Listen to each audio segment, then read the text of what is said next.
Hello, everybody. Welcome back to Running Code Humor in South Texas Law Enforcement. I'm your host, T-Bone, along my co-host and my partner, J-Man. J-Man, What's up, man? what's going on, brother? Not much. Feel good. As you can see, we're casual today.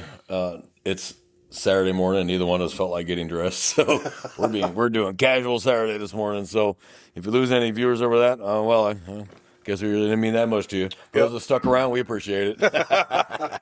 So I know it's been a while, I guess, and we keep saying the same thing every time, but life gets in the way, guys. We both have a ton of things going on. We both have regular lives. Like I said, we're not doing this because we're paid. We're doing this for fun. Yeah. We enjoy it. If you stuck around this long, then you can kind of tell the way we lean, which is law and order, common sense. The last episode that we did was free speech, which is September 7th, which ironically, 3 days later, Charlie Kirk is murdered for free speech. So we're not going to really dive into that. I think enough has been said on that subject. The only thing we're going to say is cops, we do not agree that it's ever okay to use violence for someone's personal beliefs solely because of their personal beliefs. That if you cannot have a honest to God back and forth with somebody you don't disagree with without turning to violence, then it's no longer a society that embraces free speech. I have a problem with that. I may not like the other side's point of view either, but they do not deserve to die for their point of view. So I have a problem with that, and I think any good, solid person, left or right, should have a problem with that.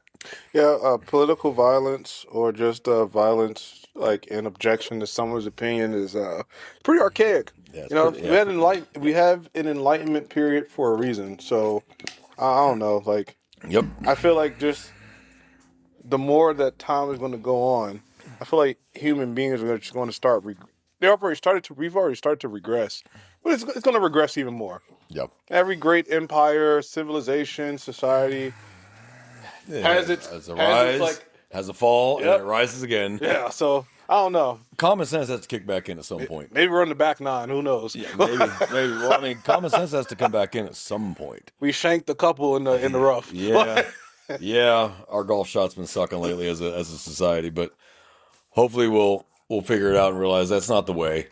And then the Irina Zarutska, the little girl that was killed in the subway in North Carolina, was tragic and sad, and he should face the full extent of the law. End of story. That's all I can say. There was no motive behind that other than just pure evil. Yeah. That she did not talk to him, nothing. Don't know what that was all about, but he will stand trial like everyone else. Don't gotta like it. It is what it is. Yep. We're not in the medieval society where we just drag someone out and shoot them on the street. That's not how it works. Everyone's entitled to a trial. Right. Everyone gets their fair shot to lie and weasel their way out of a crime they committed. That's what's great about this country. You get your free shot at lying in court. I mean, you don't. Your lawyer does it for you. Because if you notice, the defense lawyer is the one that's not sworn in. So, and I bet you, we started swearing in defense lawyers, you see a change. You'd see a serious change if defense lawyers would start getting disbarred because they lied knowingly. You'd see a change in court proceedings real quick. Oh, yeah. Defense lawyers would be like, yeah, my client did it. You know? But you are entitled to that. And I've heard the saying, and I agree with it because I've been around the world and I've seen it in other countries and on other continents, is we have the worst system except for all the others. Because others, you don't have a right. No, yeah. There's no civil rights in the Middle East. There's no civil rights in Asia. You get the rights they tell you have, and that's it. And that's whatever they decide you have that day. And it's funny, I was talking to a Korean police officer who just did not understand South Korean, South right? Korea, yeah, no, North Korean. And you talking to a North Korean police officer? No, South Korean. And he told me he couldn't believe that you could get an entire murder conviction thrown out because the suspect wasn't told he had the right to remain silent. It just boggles their mind in Korea. Like, are you serious? Like, if he admits to it, but he didn't get told he had the right to be quiet, and you let him go? No, he had a serious problem with that. I'm like, yeah, I agree, but that is how our law works. Whether like it or not, if we do our job correctly, then they'll be convicted. Yeah. Because as the saying goes, and I'm an investigator, as the saying goes, there are no perfect crimes, just imperfect investigations. Yeah. I agree with that. You know, but we are also hamstrung in how we can do what we do with probable cause and getting warrants. And if we don't have it, we can't get a warrant. And the evidence goes. I mean, it is what it is. Yeah. And because we don't lie on search warrants, then we just sometimes they get away with it. It sucks, but it is what it is. Lay down, buddy. And that's Jax. For those that don't know Jax yet, that's Jax. He likes to think he's part of the show, and he loves him some J-Man. So he's gonna hang out with us. But we had a message from one of our viewers. I'm going to pull the message out and read it here. And he asked, he had an episode idea for us, and I couldn't really turn him down. He had a request. So this is from I am JR. He said, "How's it going, fellas? I'm more of a consistent listener on Apple Podcasts. I love the show, and I was wondering if you guys could do an in-depth episode on how to be successful in field training as a rookie.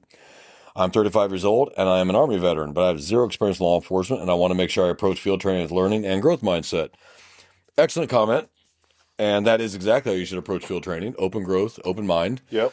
You are going to mess up. Oh, yeah. That is just how it works. Mm-hmm. So J-Man and I both haven't been through field training.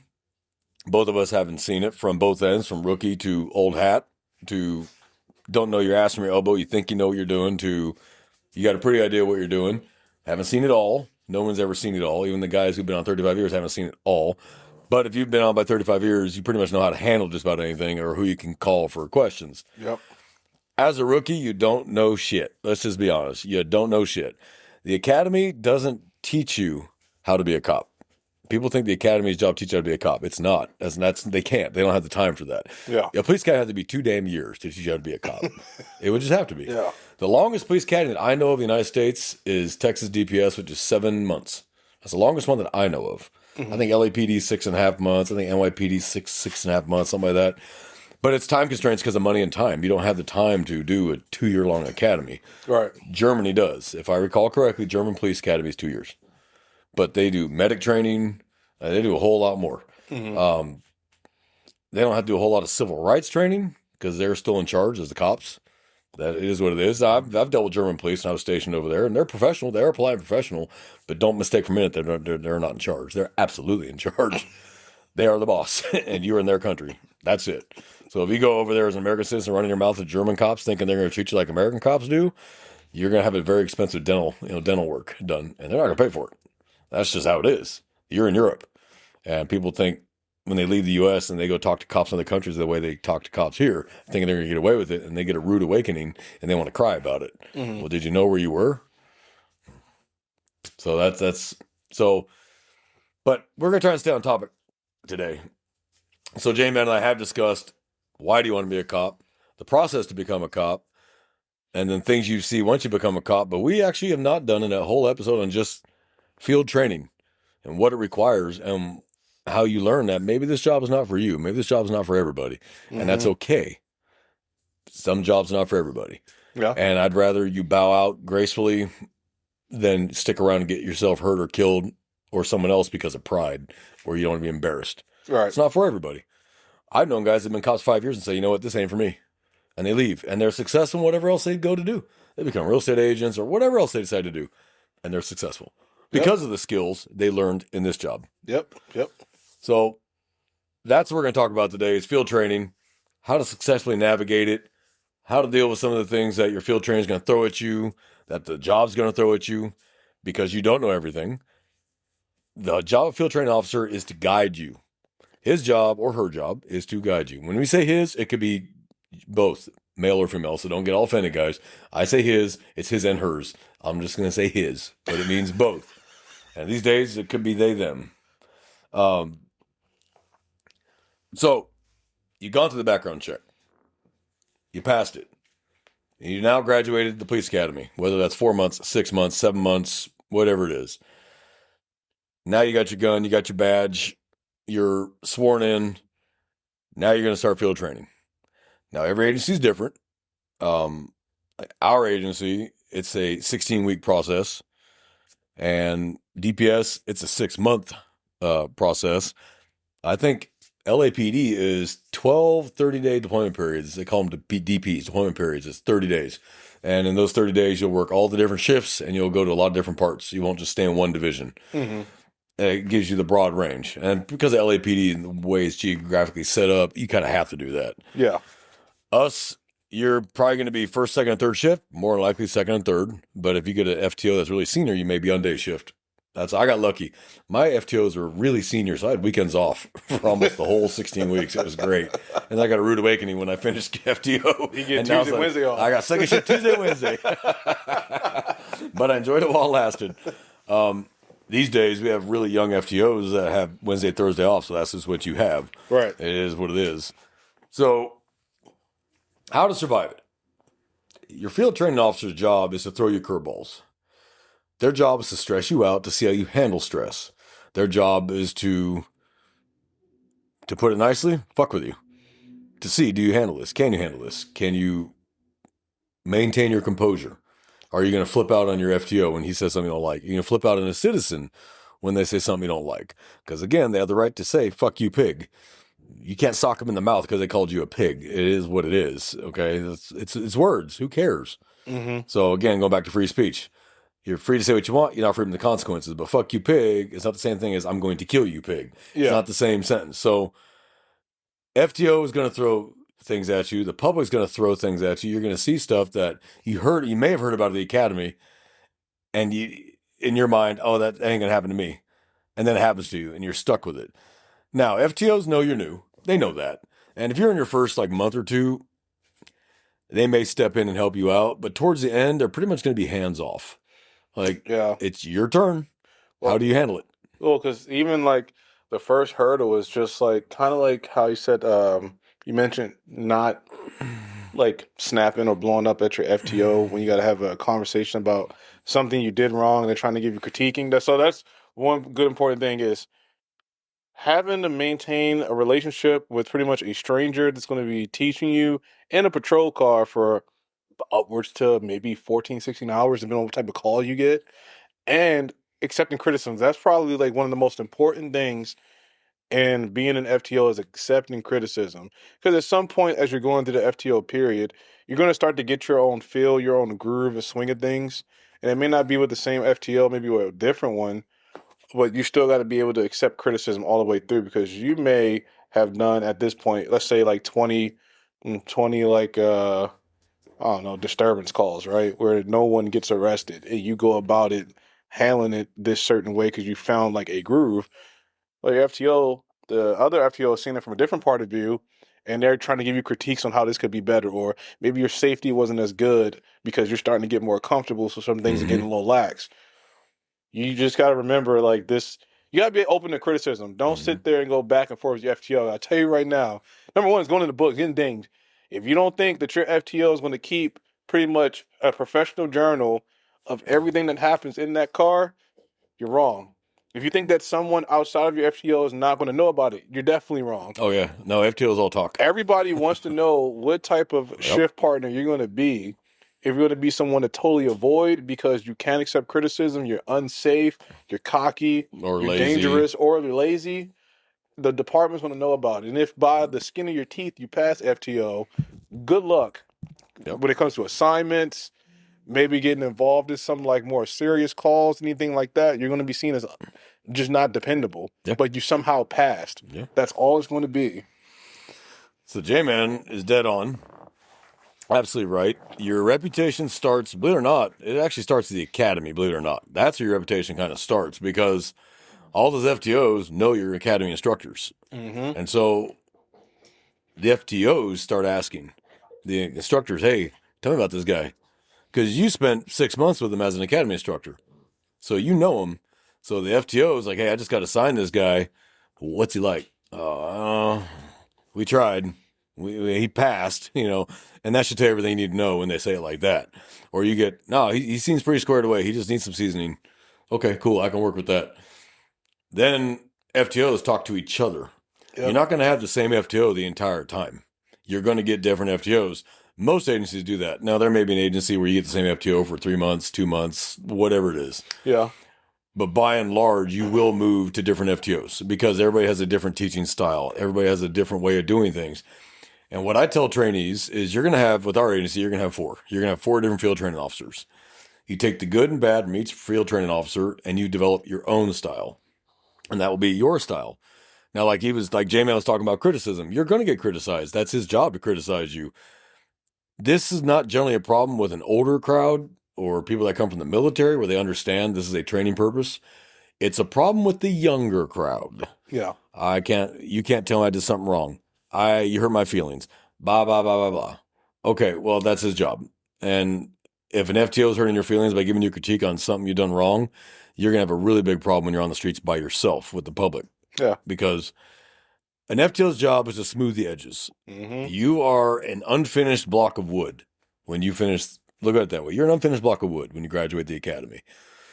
His job is to sand off the rough edges and help you get to a point where you can operate by yourself. Because in most agencies, you are by yourself. Our agency, you're absolutely by yourself. You are in a Tahoe by yourself. The decisions are yours to make, right or wrong, by yourself. You maybe get to a scene where you have no backup, and it's just you, and it's up to you now. And the citizen doesn't know whether you've been on the job 5 minutes or 5 years. Yeah. Citizen sees a police officer, and that's all they see. A turd will know, but A turd, believe it or not, criminals know immediately. We'll Criminals segue know to that. immediately if you're a rookie. We'll segue to that. They know. Yeah. We'll talk about that. But by and large, the average citizen that needs help that calls 911 will not know if you're a rookie or if you're a veteran. They don't know the difference. They see you're a police officer with a badge. You have the answers. They're asking for help, and you're the help man. Help me. So the FTO's job is to try to introduce you to as many different scenarios as he can. If you have a good FTO, they will take every single shit call that comes up. So that way you at least dealt with one of everything. Yeah, that they will. And they will. And I did. My FTOs, hold that for us. I was like, this is going to suck. And I knew it was going to suck, but I had to learn it. And then when I became a field training officer, you're going to take every shit call. We're going to work late, but you're going to take every shit call there is, because I'm trying to stuff as much. I would have them for 6 weeks at a time. I'm trying to stuff as much knowledge into you as I can in 6 weeks. I'm trying to stuff a year's worth of training into 6 weeks. Mm-hmm. So we're going to take every shit call possible to get you to that level. My biggest fear as a training officer is, did I miss anything that will get you hurt or killed? That was always my biggest fear. Did I forget something? And that would always bother me. Like, God, I hope I gave him a good enough foundation. Right. But honestly, at the end of the day, it's going to be on the trainee. Are they going to absorb it? Or are they going to say, you know what? He doesn't know what he's talking about. That old man don't know shit. Okay. Beware of old men in a profession where you don't see too many old men. They're old for a reason. Beware of the old man. He's old for a reason. Yeah. Okay. When you get a guy who's been on 35 years, he may look like a burnout, but that dude has seen and done more than you'll ever imagine. And he's just tired of dealing with society. Mm-hmm. This doesn't mean he doesn't know what he's talking about. Yeah. He's just tired. Yeah. He's kind of earned that right to be tired, but he still knows his shit. Yep. So before you go judging the old cop, how is he a sick leave after 35 years? Well, some people just like patrol work. They're like, I don't want to promote. That looks like it sucks. And it does. Promoting sucks. Some people just love they groove to the stress. They groove to the every day is a new day. Every call is a different call. You see everything. As a cop, you are at the front row seat to the greatest show on earth. Mm-hmm. You see it all, everything. You're going to be told shit that will blow your mind. People will tell you things that they wouldn't tell their priest or their doctor. And they will tell you without any shame in the world, right to your face. I can't tell you how many times I've been told things that they should not have told me. They should have told a doctor or a priest. Don't tell me. And they would tell me with zero shame because I'm a cop. So they assume, and they assume rightly, that I'm not going to judge them because that's not my job. But we're human. So inside our minds, we're like, are you fucking stupid? Or like, really? But we don't display that. We go, okay, then what happened? Your job is to help, not to judge. And if you can't do that, you're in the wrong job. Yeah. Because you're going to be in those situations where your job is to find a solution, not judge them or criticize them. Now, that's hard. We're human. We want to. We want to go, what are you, fucking dumb? Pre-camera, we did that a lot. I was like, what are you, fucking dumb? Was that right? No, but that's just how it was. And yes, as things happen, law enforcement has matured to like, keep some thoughts inside. Yeah. Yeah, some thoughts are inside thoughts. So let's talk about it. You graduated. You got your first assignment. Report to this substation at this time. Great. You have no idea what you're getting into. You've heard the stories from your academy instructors. You've heard the stories from maybe other deputies or officers that you've talked to, telling you this is what it's like and watch out for this and watch out for that. But you don't know. It is theoretical right now. It kind of reminds me of how sailors talk to brand new academy graduates, naval academy graduates, when they come onto their carrier in their first position with their gold little ensign bar, and some salty chief goes, "Oh, you graduated the academy? That's great. This here's the fleet." Big difference between theoretical knowledge and the actual work. It's the same thing. Academy, that's great. Oh, you graduated the academy. That's great. Here's the streets. All the academy did was tell you, and honestly, academies these days concentrate more on don't fuck up. Don't fuck up. Don't fuck up. instead of here's how you do this, here's how you do that. So they don't really concentrate on the things they should anymore. And a lot of it is liability. They want to be able to, if they ever get sued, go, here's your really thick file that everything we taught him. And we told him don't do that. And he did it. So that's on him, not on us. Yeah. That's really why they're doing it. Let's just be honest. It is what it is. Okay. So you meet your FTO. Your FTO doesn't like you. Let's just be real clear right now. The sergeant doesn't like you, doesn't want to talk with you, doesn't want to get to know you, and he doesn't want to meet you. He's not excited to see you like you are to see him. You're like a brand new puppy wagging your tail at every officer that's around, especially the sergeant. They don't give a shit about you. Their job is to find out if you're worth a fuck to even be here to begin with. Am I wrong? No, they're not going to be too pressed to talk to you because number one is a chain of command. You're not just going directly to your sergeant first day without going through your FTO first. Yeah. Just don't do that. Yeah. So those who are in the military will understand chain of command. Field trainer. Then if you don't get an answer you like, or he didn't fix the problem, then your sergeant. And then you give your sergeant a chance to fix it. Do not be that brand new weenie field trainee who got his feelings hurt by his FTO and went straight to the captain. Because I'm not saying you might, you will, but you get some hurt feelings. It's going to happen. You're going to get some, but right? Talk it out with your FTO. Yeah. And Just professionally talk it out with the Yes. FTO. And there's time and a place for those kinds of talks, too. Not when the suspect's in the back seat, not when the family of the suspect is standing around. That is not the time. Clamp it down, deal with it later, after the arrest, back at the substation. Then, hey, man, I didn't appreciate that. What did I do wrong? And the FTO may be like, you know what? On retrospect, you handled it right. My bad. Or might be like, hey, you fucked it all up, and here's why. Yeah. Take it and move on. Tomorrow's a new day. You're not going to get fired first day on FTO. Okay, they know you're new. So unless you actually whip out a gun and wrap off a round to some juvenile running away with a can of spray paint, or you drive into the side of a school, with school, okay, well, yeah, you're gonna get. Yeah. But if you're making regular mistakes that everyone made, as long as you don't keep making them over and over, you accept what they're telling you, you improve. That's all they want to see, improvement. Improve the product. Because in 16 weeks, it's you.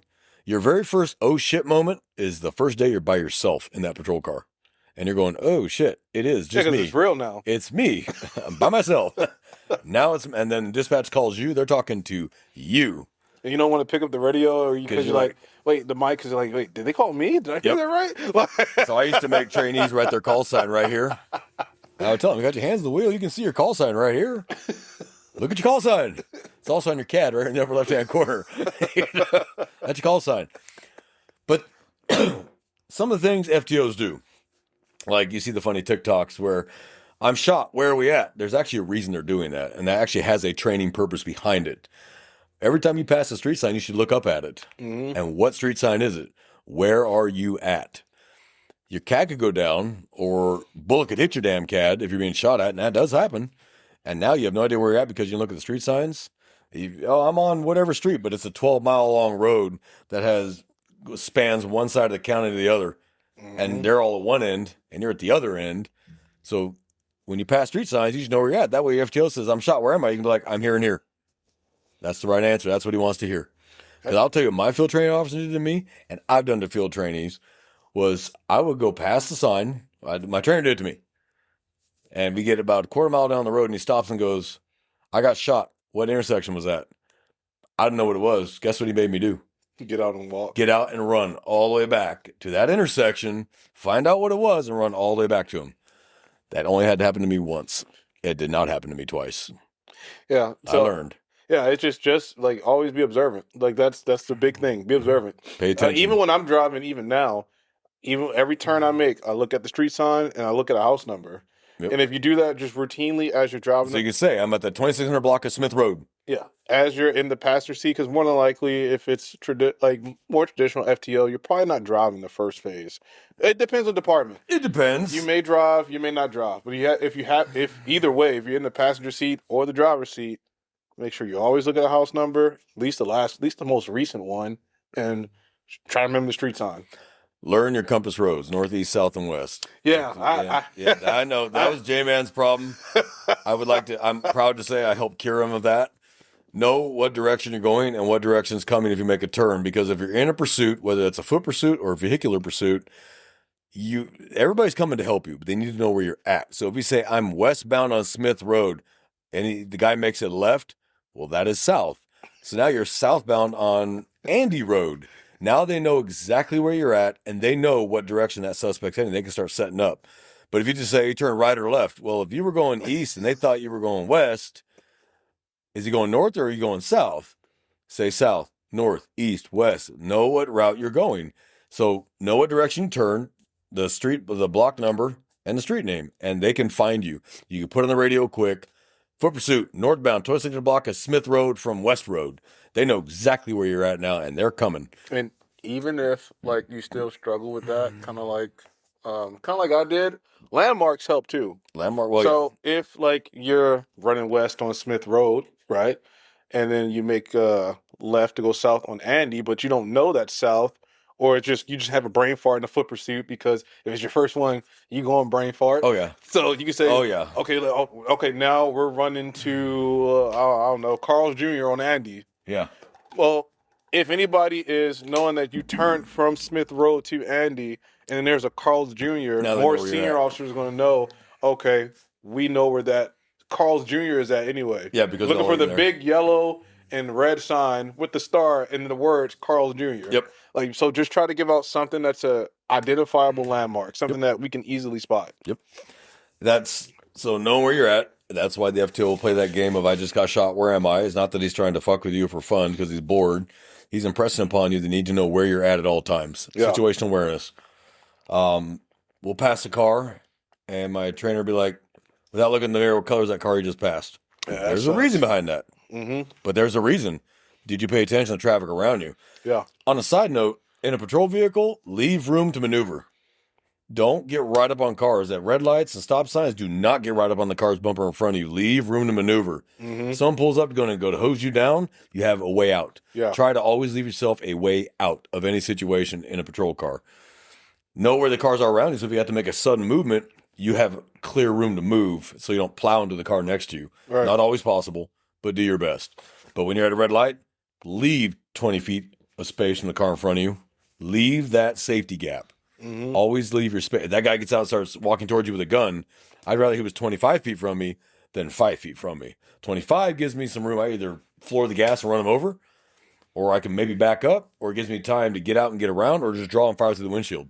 Yeah. I have more options with distance than I do create that distance. So if you already started out with the distance created, you're already ahead of the game. Yep. If you ride him on the bumper, the other car's right behind you, you have nowhere to go. You're stuck in that coffin called a driver's seat. And that cab can easily become the coffin. Yeah. So leave yourself that gap. So guys, hear me, and even experienced officers, we forget this, leave a gap.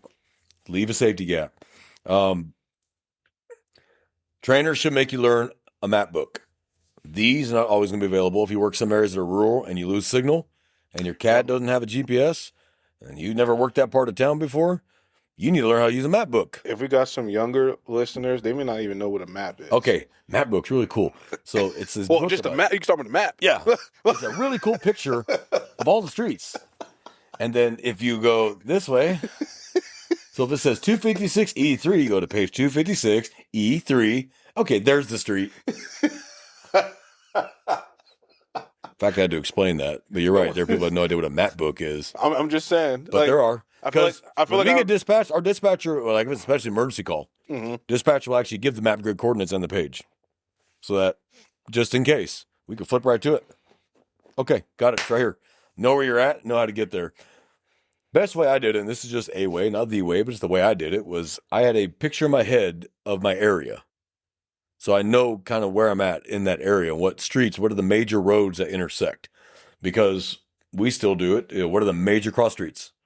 So Yeah. it's Smith and Andy is a major cross street. Great. Now I know where that's at in relation to where I'm at. So I just know I need to start heading west, and eventually I'll hit Smith or Andy. I'll hit one of the two, you know. And my trainers always told me, when you get on your own, go get lost.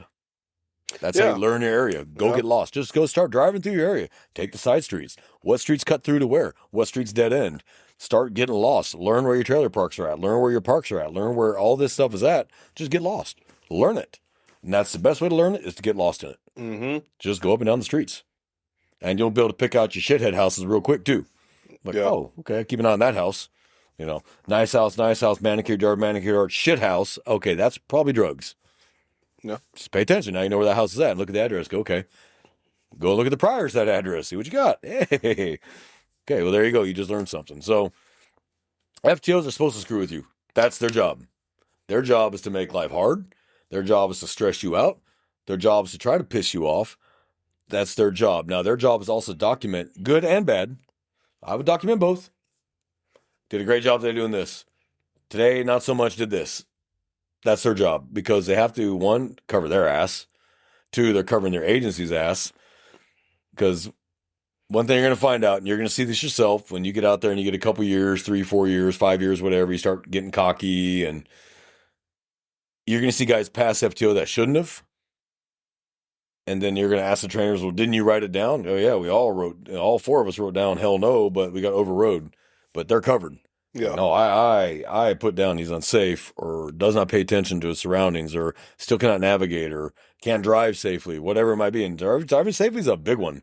Yeah. That's a big one because that's a 6,000-pound Tahoe.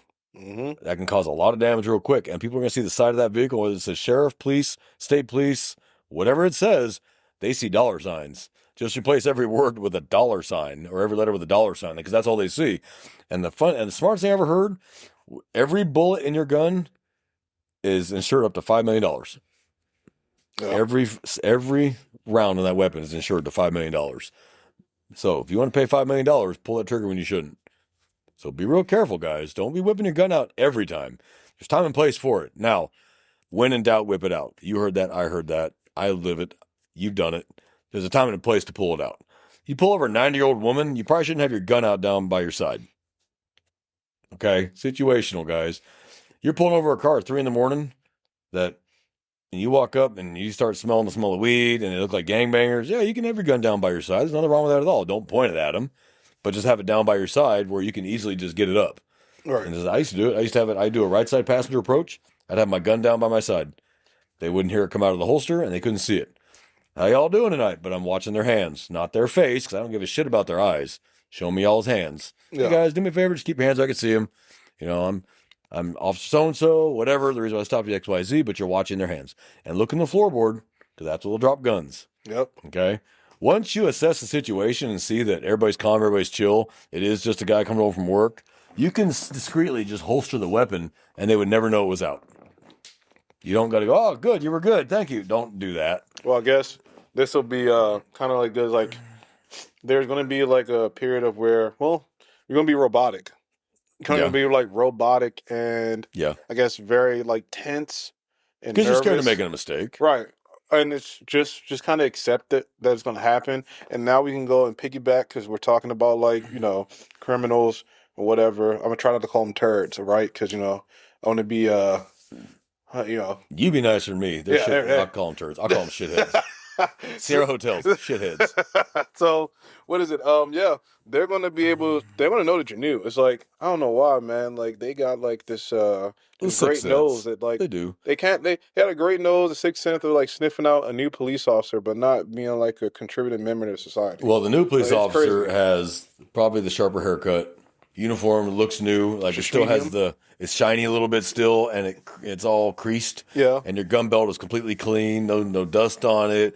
Your shoes are clean. Like they can tell. Maybe you got some thin blue line tattoos already. Like a moron. The Schmedium shirt. Yeah. A SWAT operator shirt. They can tell. It does not change your job. Yeah. So you still do your job, whether they're making fun of you, calling you a rookie. Who cares? Good. Because it's true. You are a rookie. You are. Shouldn't be offended by that. And you shouldn't be offended by it. You shouldn't be like, oh my God, he's calling me a rookie. Well, hey, man, you figured it out. You figured it out, man. Congrats. Like, all right, cool. You got one thing right today. The rest of your life was wrong, but you got that right. Don't let them dictate it. Also, another thing, learn the phonetic alphabet. Now, every agency is a little different. The Adam, Boyd, Charles, David is kind of going away, but there's some agencies that still use that. But it's typically going to be your military phonetic alphabet. Alpha, Bravo, Charlie, Delta, Echo, Foxtrot, Golf, Hotel, India, so on and so forth. You need to learn that. You need to be able to phonetically, and you need to do it on the fly. You see a license plate, you need to be able to put it out. It's Foxtrot, Kilo, Juliet, 1, 2, 3, 4. Don't go FKJ because they're like, what did he say? Did he say FKG? Foxtrot, Kilo, Juliet. 1, 2, 3, 4. Texas. I remember I messed it up. Like I remember I mixed them before. Yeah, I have done that. And it's like people look at me like, "You better get that right." I'm just like, "Oh, okay, I will." But like, hey, if you get guys that come from one agency where they did Adam, Boy, Charles, David, Edward, and then they go to Military Phonetic and it's Alpha, Bravo, Charlie, Delta, they're going to do that occasionally. Yeah. Honestly, I wouldn't say anything as long as we understood what the hell he was saying. So if he's telling dispatch, it's Adam, Bravo, Chuck. Okay, all right, fine. ABC. I'm good with that. I've heard some people say like this that weren't even phonetic, and it wasn't even the Adam Boy Charles David. It was just like they'll like throw out something crazy for like the words like apple Yeah. or like Arnold. Yeah, I'm like some shit like that. It's just like, huh? Cinnamon. yeah. If you're under stress, you're going to brain fart. You are going to brain fart under stress. Cinnamon Delta David. And then you get a dispatcher who doesn't know cinnamon starts with a C or an S. Fuck. Oh man. Cavalry. It's going to happen. Learn your phonetic alphabet. Learn it to where you can associate a letter to that word instantly without having to think about it. A to Z. You should be able to do it without thinking about it. If the agency you're going to does the original, which is Adam, Boy, Charles, David, learn that then. Yeah. Learn it. But learn the military phonetic one too, because dispatchers usually catch both. Yeah. They'll understand what you're saying. Yeah. But some letters sound the same. Some numbers sound the same. And if it's a license plate of a fleeing suspect vehicle, you need to get that correct. Mm-hmm. So if you have to very clearly say Foxtrot, Golf, Hotel, 1, 2, 3, 4, great. We all heard it. But if you just go FGH, was that JH or GH? What did he say? Yeah. Because you're in a hurry, because G and J sound pretty damn close, but George and Juliet. Yeah. Or Golf, excuse me. I did it. I just did it. Golf and Juliet are completely different sounding. Yeah. And that's why it is designed that way to avoid. It's like M and N sound really, really similar. Mm-hmm. And that could be the difference between someone pulling over the right vehicle and not catching the right vehicle because, he said N. It was an M. Yeah. Like, son of a bitch. Mm-hmm. So, Mike, November, say that. Yeah. So, learn your phonetics. Learn your compass rows. You're not going to like your FTOs, all of them. You're just not going to. It's going to be personality conflicts. Because nothing says you have to like them. Yeah. You have to listen to them, and you do have to do what they tell you to do, unless it's just, remember, you don't follow illegal or immoral orders. Other than that, you do what they tell you to do. And you won't be with them forever. Yeah, and this is just I don't know, because I mean, we're humans. We're not infallible. You're going to run into bad FTOs. Like the ones that shouldn't be FTOs. Yeah. And they don't even want to be an FTO. But whether it's just department doesn't have enough FTOs, low manning, the extra pay. Maybe some people are off vacation and they got to saddle up and do something they don't want to do. So just know, like, you're going to run into I'm sorry, not you're going to. You can run into a bad one. Yeah. I'm not going to say it's just going to be like this absolute thing. And there are some that are burnouts. You can run into a bad one. And there are some that are burnouts. They're tired. They're worn out. Mm-hmm. It's not that they don't love the job anymore. It's just they're tired. Yeah. And so they may not give it their all. And if you're stuck with something like that, you know what? There are still things you can learn from that person. Even if it's a negative example, you can still learn it. Mm-hmm. Again, after 16 weeks or 24 weeks or whatever that agency does, you can still make your own style. Like a 45-minute abandoned vehicle call. Like, man, I know who you're talking about. We've really been on this call. Well, I know. I'm not talking about anybody specific. Oh, I'm really? Just saying. Because I am. As soon as you said that, I know exactly who you're talking I'm just saying. That is one example. J-Man is being too polite to say who he's talking about, but I know exactly who he's talking about. You may spend a lot of time, and you know what? You should know how to properly assess and process an abandoned vehicle. I mean, you should. It's someone's property. But whether it should be 45 minutes or not, I'm just saying there's a distinction. Every officer has a niche they like. Mm-hmm. Me, I loved license plates, the fake license plates, the paper ones. Love that shit. That was my bread and butter. But I got more warrants, drugs, and stolen cars off those damn fake plates than anything else. Loved that. That was my niche. That was my little, like, ooh, I love those. And I would get 50 of them a day. Yeah. And down here in South Texas, they're everywhere. Yeah. They finally kind of started going away with that. Yeah. But I started teaching that at our academies because I was teaching the cadets, like, hey, you get a lot of good stuff off these plates. Like, it's not a chicken shit traffic stop. Mm-hmm. Timothy McVeigh was captured from a chicken shit traffic stop, so to speak. Chicken shit. It ain't chicken shit at all. There is no such thing as an innocent traffic stop. And do not ever get in your mind that traffic stops are safe, because they are some of the most dangerous things you ever do besides domestic violence. It's a traffic stop. You are walking up on an unknown vehicle with an unknown person, whether they're armed or not. You have no idea. They could have been coming from just committing a crime. They think you know that. You have no idea. You're going to give them a ticket because they ran the stop sign, not wondering why did they run the stop sign. So traffic stops and domestic violence calls are the two most dangerous things you're going to do. Yeah. Learn safety. Treat everything safe first. The old saying, be polite, but have a plan to kill everyone in the room. It does apply in law enforcement. We're not saying want to kill everybody in the room, but have a plan to if it came to that. So when you walk up on a car, you have to consider your factors. Driver's side approach, passenger side approach. Is this a great place? Should I get in the PA and tell them to move to the gas station? What is safest for you? We don't put ourselves in danger if we don't have to unnecessarily. Yeah. You're going to get comfortable on the side of the highway. Like we walk around on highways and when we're whizzing traffic, I'm not even thinking about it because we're so used to it. Is it safe? Hell no. No. But we're so used to it, we just don't even think about it. Like I was a traffic officer. I was used to standing on the side of the highway with cars going by me at 80, didn't even blink. I remember I made a traffic stop and this person pulls over in I can't remember the official term for it, but it's pretty much the triangle. Yeah, between the on-ramp and the highway. Yeah. Horrible place. They stop right there. Horrible place.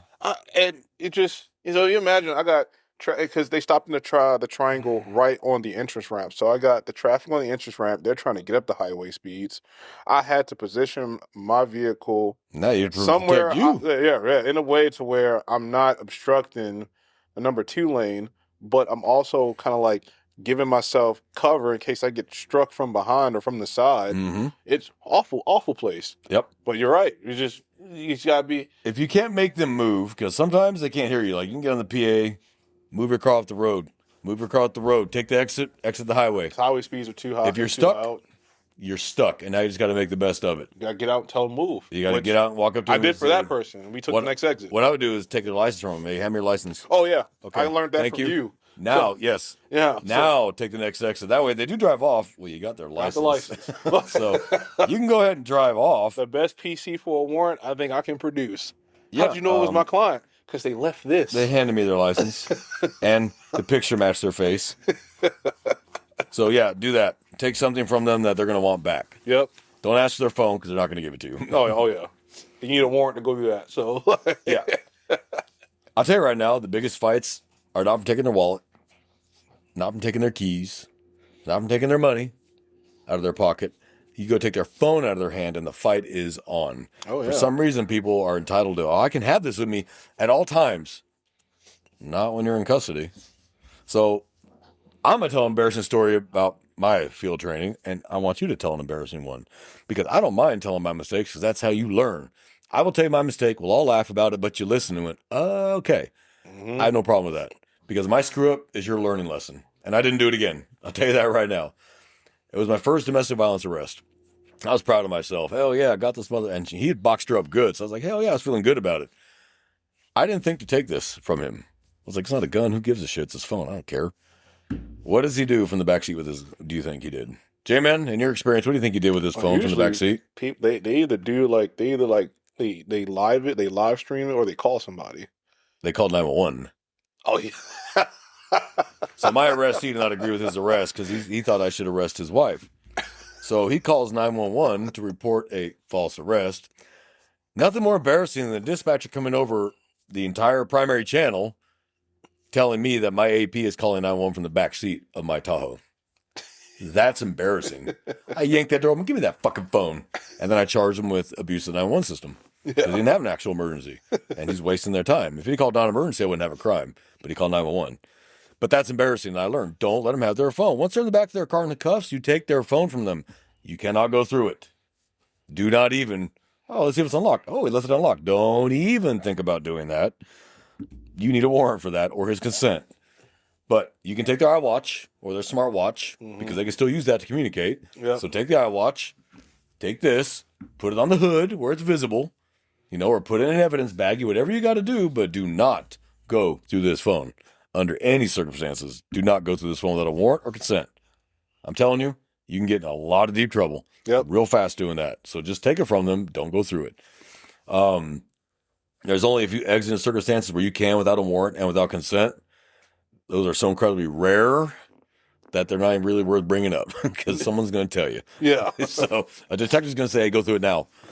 Make sure you document who told you to do that. Obviously, there's cuff. It's cuff, then search. Period. I don't know where this came from. We search, then cuff. It's cuff, then search. And there's a reason for that. Because you will know, you'll learn quickly as you start doing it. When people start turning away from you as you're trying to search their right side, let's say they got something in their pocket, they will try to turn away from you as you're trying to search their side because they're trying to keep it from you. If you haven't cuffed their hands, they get a hand down there quick. It could be a knife or a gun coming out to hurt you. Mm-hmm. Yep. Cuff them first, because cuffs can always come off. Cuff them first, then search them, then place them in the car or whatever, sit them on the ground, whatever you got to do. We are always at the advantage. We always have the advantage. We don't give the advantage to the enemy. We have the advantage. Sit down, cross your ankles. I found this wasn't my traffic stop. I was assisting on another traffic stop. And one of the officers found some narcotics, cocaine. So I'm like, okay, they're going to jail. So cuffing up one dude, and exactly what you said. I already cuffed him. I didn't search him yet. I'm like, no, you're getting cuffed, blah, blah, blah, whatever. And then I'm starting to pat him down. I'm telling him, hey, before we get in this car, I'm gonna search you. Is there anything? And I'm saying this as I'm searching him. Is there anything I need to know about, like, that I'm going to find on you? Tell me right now. And as I'm telling him, I'm getting to his waistband. The gun that he had was tucked on the right side, but he was angling his body like this. And I remember he did it twice. And I was like, bro, like, what are you doing? Like, what's right there? He's like, just lift up my shirt and you'll see. Sure enough, it was a nice little Gen 5 Glock 19 extended magazine. It's nice. Mm. But he just, and it was a safety thing. Like that dude was uncuffed the entire time while a car was being searched. Mm-hmm. Uncuffed with a loaded gun in his waistband and a bag of weed in his right pocket. Yep. Now, just because you're searching someone's car doesn't always mean you can search them. So bear that in mind. Right. But you got to weigh everything. You got to weigh everything. Typically, if you found like you got probable cause like narcotics, odor marijuana, and that person was directly in the vehicle, I'm searching the person. Yeah. Generally, they're getting detained in the back seat, and then you do your search. Yeah, I have pulled them out, sit on the curb. You know, I'll pat them for a weapon because they're not under arrest. Yes, they're detained, so you cannot do a full search. This is what I want to make clear to the rookies here. There's a difference between a pat search for safety and a pat down for safety and a search. They are two separate things. In a pat down, you can do this. You can't go into the pocket and go, what's this? People conflate unless you can justify what you felt like. Okay, that feels like a meth pipe. They have a very distinct feel. It's a ball on one end and a stem. Like, that's a meth pipe, dude. Yeah. But if you just feel something, you can't just yank it out of their pocket. I think people sometimes the terms get conflated they call it pat search, which I don't like that term, pat down. It's not a pat search. You're looking for anything that can hurt you. That's what you're looking for. Right. Now sit them down. So I'll give you a great example. I pull you over. I'm sorry that you're getting pulled over. You're a black guy, and that's why I'm pulling you over. I've been pulled over before. That's what you'll say. I've been pulled over before. Like, but I pulled you over. I run you.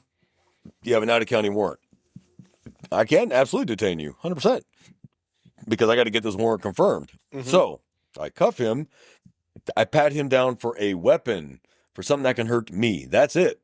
Yeah. I cannot search him because he's not under arrest yet. Yep. The warrant has not been confirmed. Yeah. So while I'm waiting for dispatch to confirm the warrant with the other county, like, do we want him, yes or no? Will you transport him, yes or no? I can pat him down for a weapon. That is it. I cannot go into his pockets unless I can feel a weapon. Yeah. So if I don't feel a knife or a gun or anything that can hurt me, that's it. Have him have a seat. You can put him in the car. He doesn't have a weapon. Put him in the car. Then the dispatcher comes back and says they don't want him. That's the end of that. Yeah. Pull and him that back does out. happen. After COVID, after COVID, it's more common than not. It really was. Some agencies like, we're not going to come all the way up here to get him. Let him go. you can't search him now. The warrant is not confirmed. He's not in custody unless you have an on-site arrest to go with it. Now he's in custody. Search him. So if the warrant's confirmed, now you pull him back out of the vehicle and now you search him. Do not forget to do that, because then you get down to the jail and you're going to get yourself embarrassed when they walk in and they're searching. They find the big bag of coke or the big bag of meth. And they're going to be like, did you search him? No, you did the pat down and thought that was it. Nope, pull him back out of the vehicle and search him thoroughly. Take his shoes off, take his socks off, have him pull out his pockets, feel his crotch. It is not a gay thing. They will hide shit down there by their testicles because they know most men aren't going to fondle another man's junk. That's where they will hide guns. That's where they will hide knives. That's where they will hide drugs. Oh, yeah. So all of a sudden you can be like feeling 3 balls. Okay, what's the third nut? That's the bag of coke. Because they're expecting you, and what they'll do is they will wiggle away from you. Oh, why are you touching me? Why are you touching me there? You've seen it. I know you've seen it. Cops, or I don't know if it was cops or live PD, but it was like one of them was like, "What are you doing?" Because the guy had like, he had some weed like right near like I guess his anus. Mm-hmm. He's like, the deputy's like, "I'm getting drugs out of his butt." That's right. That's right. But they'll try to throw you off. But the suspect will try to throw you off. Go, what are you, gay? What are you touching me there? What are you touching me there for? And then you pull out the drugs and they get real quiet. Yeah. They were hoping to throw you off. Or you'd be like, no, I'm not gay. And they're like, haha, I got away with it. Yeah. Don't let that fool you. Now, on that note of searching, yes, you can search a female if you're a male officer. Follow departmental policy. Follow departmental policy and make sure you do it on camera, right in front of the dash camera. So there was times when I had to. There was no female officer available. I don't have a choice. I'm not sticking my hand down her pants. That's not going to happen. If they're wearing skin-tight yoga pants, I don't see a weapon. You know what? Whatever they got in there, they got. Yep. And we'll find it at the jail when a female searches her, and that's not going to be my problem. And I can articulate why I didn't. She's a female. I'm not sticking my hand down her pants. Nope. But if she's wearing baggy clothing, put her in front of the camera. You can squeeze the clothing. Do not squeeze their breasts. Pull the jacket away and squeeze it. It's very clear what you're doing.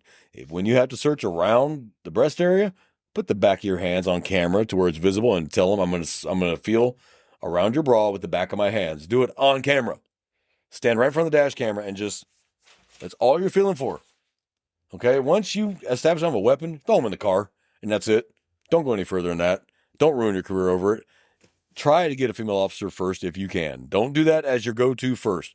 Try the female officer route first. Doesn't have to be your agency. You call dispatch and say, is there any available female officer in my area? Don't care what agency. Don't care. Yeah. Just send them over here. And that officer will never have a problem doing it. I've never seen an officer throw a fit. I've had other agency females show up. Hey, can you just search her for me? Appreciate it. Sorry. And I do tell them sorry. But I don't have a choice. Yeah. And I pulled over a woman that I didn't thoroughly search her because I wasn't going to. There's just no way I was going to. But the female officer found the gun in her crotch.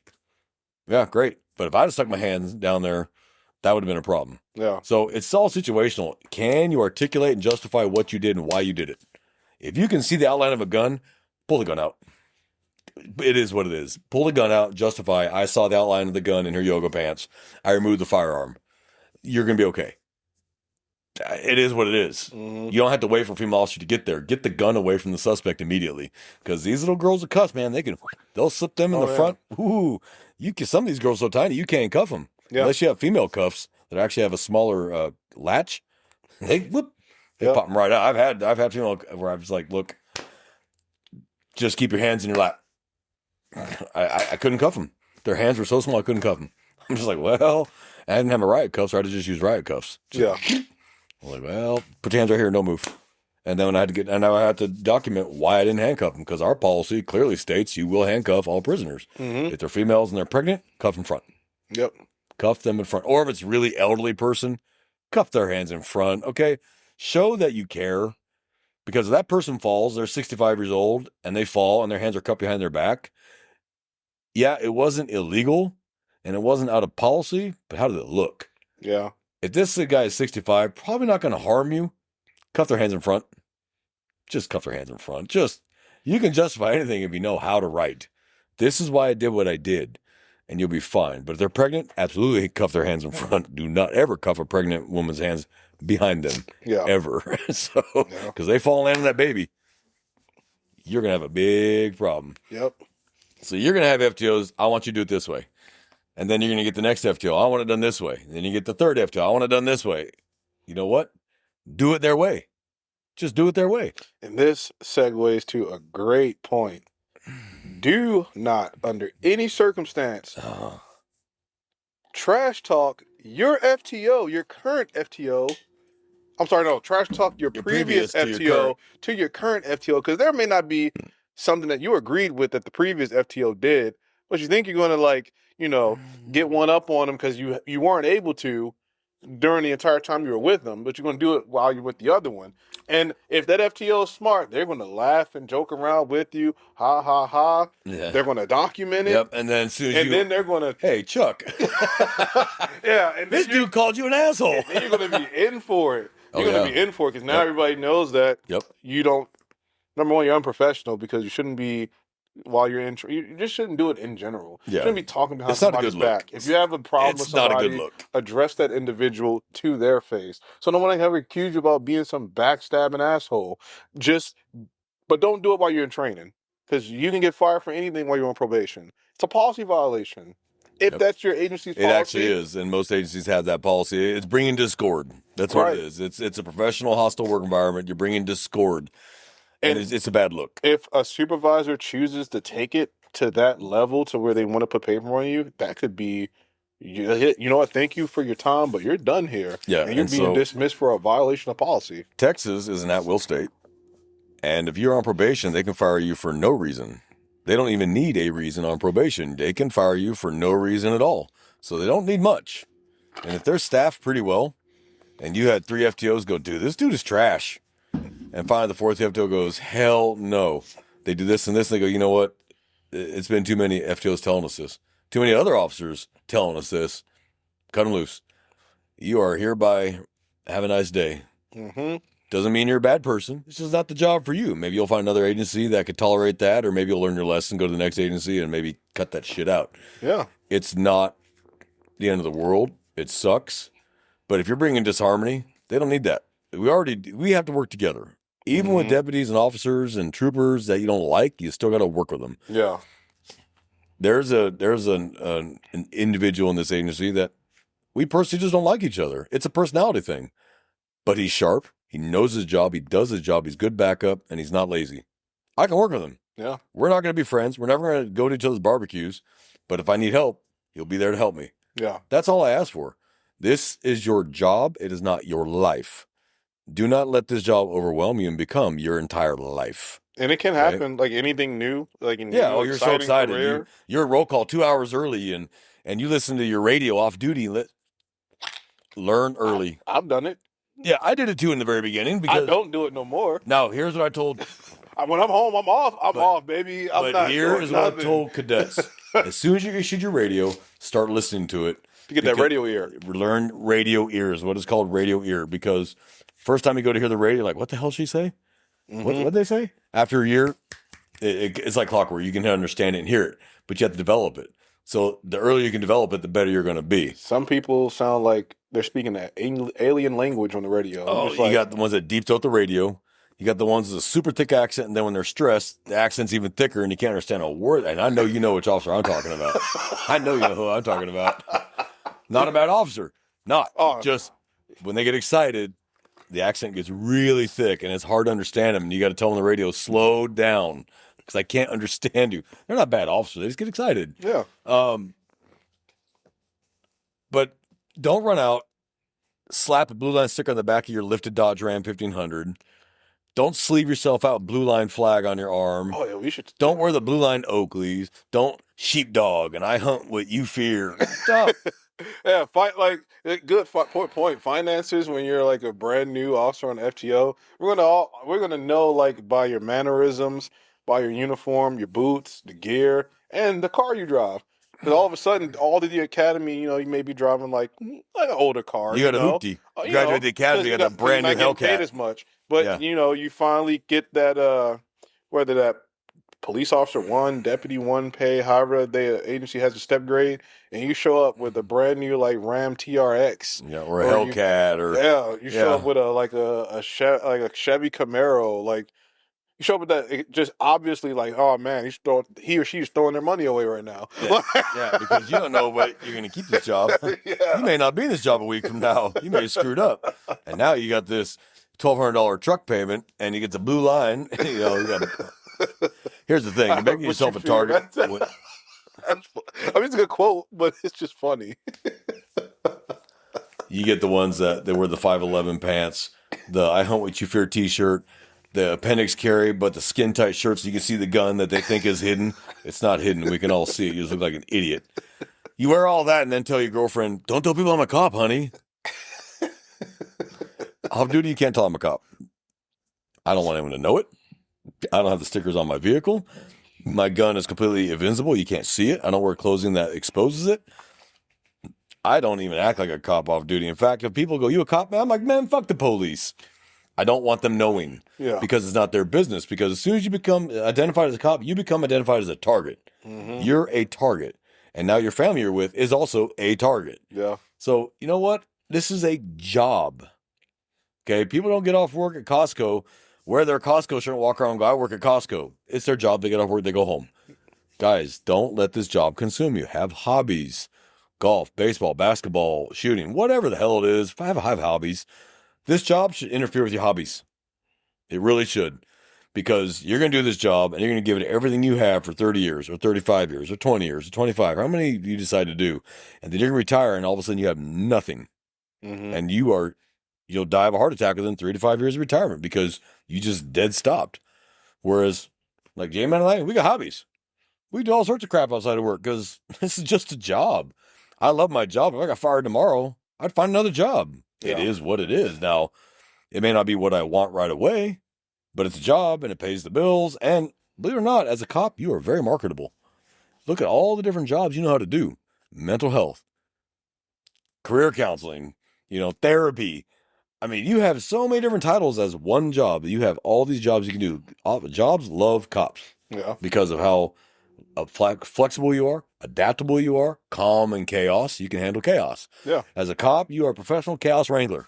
That is what you do. You get to a scene where everyone's losing their shit, and you walk in and take control. Mm-hmm. And start, "I need this." You get on the radio. "I need this, this, this, this." You're telling everyone, "I need you to shut. Hey, next unit coming, shut down that intersection. Next unit come from the west, shut down intersection. Go and start EMS, tell them to come from the west." Get on it. Now, is this going to happen overnight? No. You learn this skill. Yeah. The first time you keep on the radio, you are going to be like, I know I was. I was like, I didn't know what I was going to say. And then I was like, two Charlie 11. After a year, Charlie 19. It's a skill. It's you just learn it. And, the first time that like you want to give your report on the radio, nobody wants to hear you talk on the radio. I'll tell you that right now. Shut up. On the radio, less is more. Shut the fuck up. Because you're tying up the damn radio with your report and everybody else trying to key up. "I need a case number. I got one running," whatever the hell it is.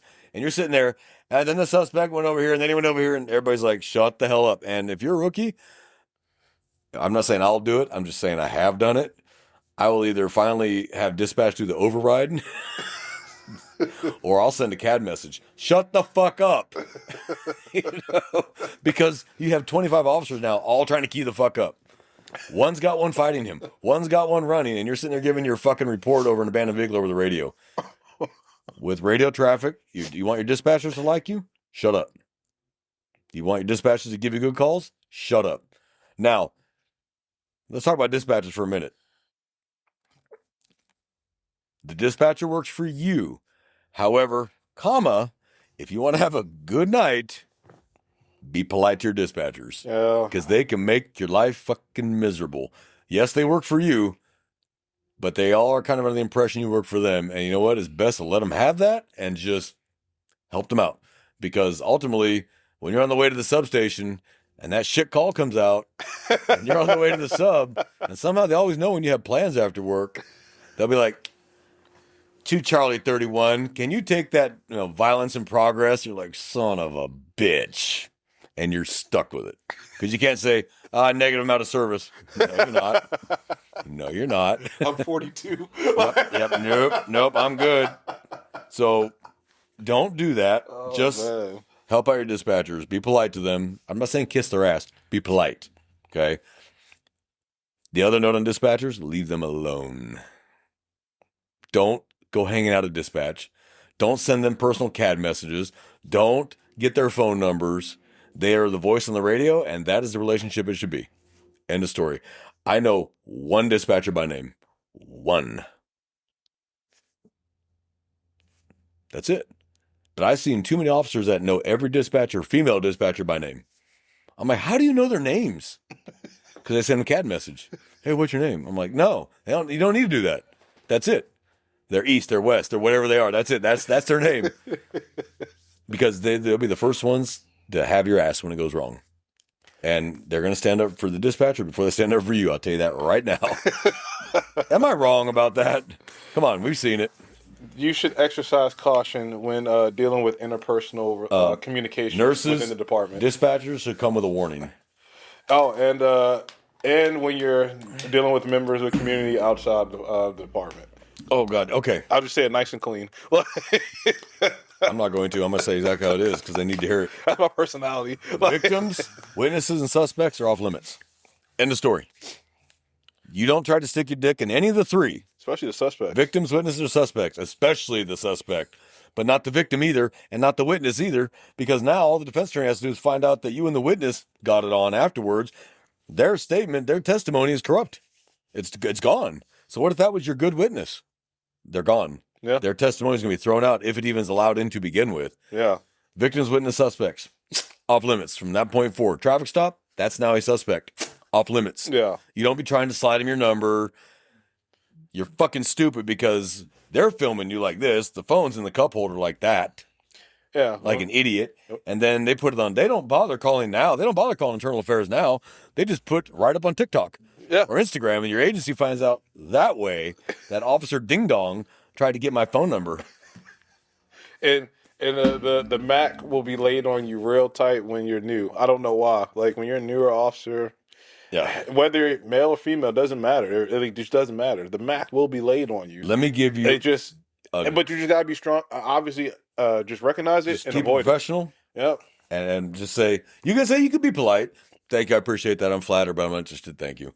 You can be polite. Don't be a dick about it. Yeah. You're on camera. You're being polite. Don't be an ass. Okay. You might turn that person against a law enforcement entirely from that one encounter. But don't fall to the temptation. Yeah, don't be like robot. Like this police unit is not used to. Yeah. I am not your human dildo. Yeah. Like, Okay. I'm not But your human dildo. yes. Is that what you said? Yes. That's going on the merch. Oh man. Yeah. Hey, we need to make merch. Our little one-liners. The dildo consequences rarely comes lewd. That's a good one. Maybe if we, I don't know. We need merch. We need merch. Let me give you the greatest piece of advice, young officers, and this applies to any officer, but especially young ones, that I ever got told when I first got my hat when I was a drill sergeant. The women are not attracted to you. They're attracted to the authority you represent. Don't toss your career away over it. Mm-hmm. Best piece of advice I ever got. Oh. I've seen the ugliest instructors get hit on by women because of the power and the authority they represent. It is what it is. I don't know. Hey, it is what it is. Law enforcement the same way. Some women are attracted to you because you're a police officer. Now, in a real world, we can read their mind like, oh, this girl actually likes me. Great. But are you willing to take that risk over some girl you just met in a traffic stop? Why? Why take that risk? Yeah. Just, there's a million women out there. And if you need to use your badge to get laid, brother, I don't know what to tell you. Maybe go Tinder. I don't know. And sister. Well, and sister, yes. Sister. But I'll tell you right now, that tends to corrupt more women in the jail and the prisons Yeah, than patrol. Yeah. Patrol's the males, jail and prisons, the females. Yeah. Don't know why. I don't get it, but it's not worth handing my badge to somebody over. Yeah. I have a job. I have bills. This one night romp can cost you your whole career. Mm-hmm. You might not be fired over it. Or, I mean, you might not go to jail over it, if they decide not to go after official oppression charges, but you're never going to be hired in law enforcement ever again. Yeah. Your law enforcement career is over. Now you got to go find a new job, and they ask, hey, why'd you get fired from your last job? Most jobs will care about that. Professional jobs will have a problem with that. Yeah. McDonald's ain't going to give a shit. Walmart won't give a damn. But if you go to get some job with a good paying job with a with a business, they're gonna you're showing bad judgment. Yeah, Why do we want you? workplace nightmare. Yeah, and an HR nightmare. Yeah. You know, HR would be like, oh hell no. I'll be seeing you every other week. Nah, I'm good. You're just a walking sexual harassment lawsuit coming, so pass. So yes, it can haunt you. So I hope that we gave you some kind of answers. FTO is a learning process. That's the best way to put it. You're there to learn. Be a sponge. Mm-hmm. Shut your mouth, open your ears, open your eyes, absorb from your FTO as well as other officers what they're doing. Ask questions. You're new. That's the time to ask questions. Yeah. How do you do this? And use I'm new. You can use that excuse, I'm new. That's a great excuse because it's true. You're new. Yeah. You don't know it. You're not expected to know it. But if you don't ask the question, they're going to assume somebody else already told you. Yeah. And so they're just going to assume you know the answer and keep going. You're sitting there going, well, I'm too embarrassed to tell them I don't know this. That's the time to ask. Yeah. You're new. Yeah. Trust me. So trust me, you're going to ask questions. I did. Mhm. What's this? What's this? How's that work? Who does that? Who does this? Now, should I be asking those same questions a year later? Probably not. Probably should have asked them way back in the beginning. So use I'm new as long as you can get away with it and ask your questions. And if you don't ask your FTO, ask another officer. Yeah. He might fuck with you a little bit just to give you a little bit of gas, but you know what? He's fucking with you. Mm-hmm. Okay. If they fuck with you, they like you. If they don't fuck with you, they don't like you. In fact, let's talk about that for a minute. Yeah. Like what? Like just kind of like hazing or whatever, stupid stuff like that. Yeah. If they like you, they're going to fuck with you, mess with you a little bit because they like you. If they don't, if all of a sudden they don't talk to you and nobody sits with you or anything, they don't like you. You screwed up somewhere. Yeah. It's so, I don't know. It's. There is a clique in law enforcement. You're going to see Yeah. it. There's going to be this group and this. They're going to have the SWAT bros. They're going to have the old hats. You know, you're gonna have the rookies who've been out longer than you, though. They're in the last class. They already think they know everything. You're gonna see the different cliques and groups. When you're in roll call, though, do not show your ass. Don't sit in the back like you're one of the old hats. The salty hats sit in the back in roll call. That's where they fucking sit. You want to show your ass? Go sit in the back. And then one of the old hats goes, "Hey, rookie, move to the front." And you show your ass. You just showed all of them everything they need to know about you right there. Like, oh, okay. You know how to do it safe? You just sit at the edge, somewhere in the middle to the front, And do this. and just it's like where you're back to a wall or something. Yeah. Put your back to a wall. It's just I don't know. It's perfect. And then do this. It's just perfect. Just listen and be quiet. You're brand new. It's not the time to try cracking jokes in roll call. Okay, the old hats can get away with it because they've been there longer than the sergeant and the lieutenant. They've been there. They've earned the right to crack some jokes and talk a little shit because they've earned that right. You're brand new. You haven't earned the right to say anything other than yes, sir, or no, ma'am. That's what you've earned the right to. Shut up and just listen. If you start trying to show that you're one of the old hats and you're brand new, they are going to come down on you and stomp on you. They might stomp on you in roll call. Shut up, rookie. And what are you going to say to that? You know, you're going to, oh, Lieutenant, he called me rookie. And Lieutenant be like, shut up, rookie. You know? Because they were all there. Everybody was where you're at. At one point, everybody got through it. You will too. You're going to have interpersonal issues every now and then. Hey, talk it out like adults. After the call, back at the substation. Not on scene. Yeah. Not on camera. Because how's that look when they play that in court? Yeah. Bad. Now it looks like, what the hell? These two are arguing over that? Looks bad. The family of the victim's like, what kind of unprofessional ding-dongs do we have here? And bad impression to the jury, too. Yeah, the jury's like, these are unprofessional assholes. Mm-hmm. So all the defense attorney has to do is make it look uncredible or that you're not credible and then play that on top of it. And the jury's like, oh, these guys are idiots. Mm-hmm. So the defense attorney's right. These officers have no clue what they're doing. It's a bad look. Clamp your mouth, deal with it.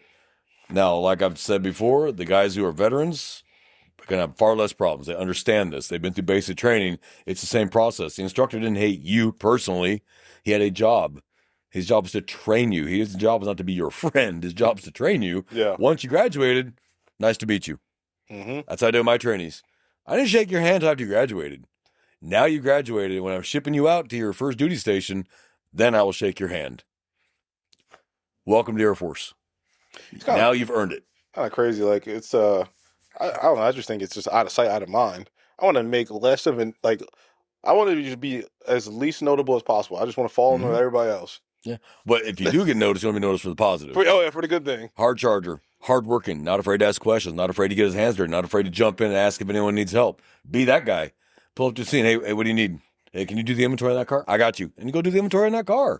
Yeah, like just That's the guy right there. Like, hell yeah. yeah, showing up to a scene to just kind of like get the cheese mail, whatever, but you're not trying to help. Yeah, we don't want that. I Go don't got back time to for that. service, man. But you know what I used to start doing?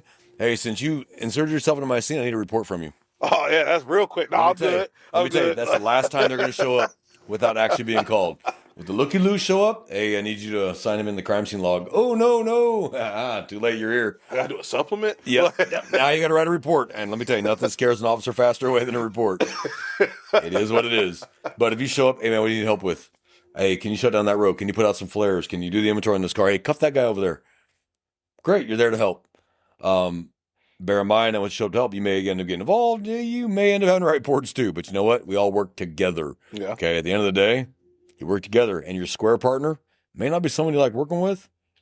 Just shut up and work with it. Just Yeah. deal with it. Yeah. The shift ends, you go home. I mean, time moves on whether you wanted to or not. The end of the shift's coming, and then you go home. Yep. You're going to have one call days where the first call to the sub took you the whole damn day, and then you're going to have a day where you got 50 bullshit calls. Is what it One is. after the other. One, and they're holding, and you're just like, oh my God. And you're like, I got 10 shit sandwiches. Which one's the least amount of shit? Okay, give me that one. And then pray something else comes out on the way to that call. So you can cancel. So you can cancel it, yep. So FTO is one of those worlds that you're brand new, you don't know shit. The academy actually doesn't teach you how to be a cop. That's not their job. Their job is just to give you the basics, to give you a license, and let the FTOs and experience teach you the rest. Yep. That's all it is. And you look back on it 5 years later, and you and your former FTO, are now best friends. Yep. I'm friends with all my FTOs. They were amazing. They taught me so much. One of them's retired now. 35 years. She retired. I was like, hey, you earned it. No, two are retired. Well, one went to another agency after he retired. He's a bailiff. So he's same job, but he's a bailiff now. He's like, I did 30 years on the street. Now I'm a bailiff in an air-conditioned courtroom. He earned it. Yeah. He earned it. But I'll tell you right now, I never wrangled with that old man. He had hands like that. Like he could just pick you up by your head, palm you like a basketball. Like he's a big boy. But I work with two other of my FTOs still, and they're both good guys, and I'm good friends with both of them. And I still call them. I got a question. What's wrong with that? They still had the 3 decades of experience for me to draw on. Yeah. You know, never be afraid to ask questions. Mm-hmm.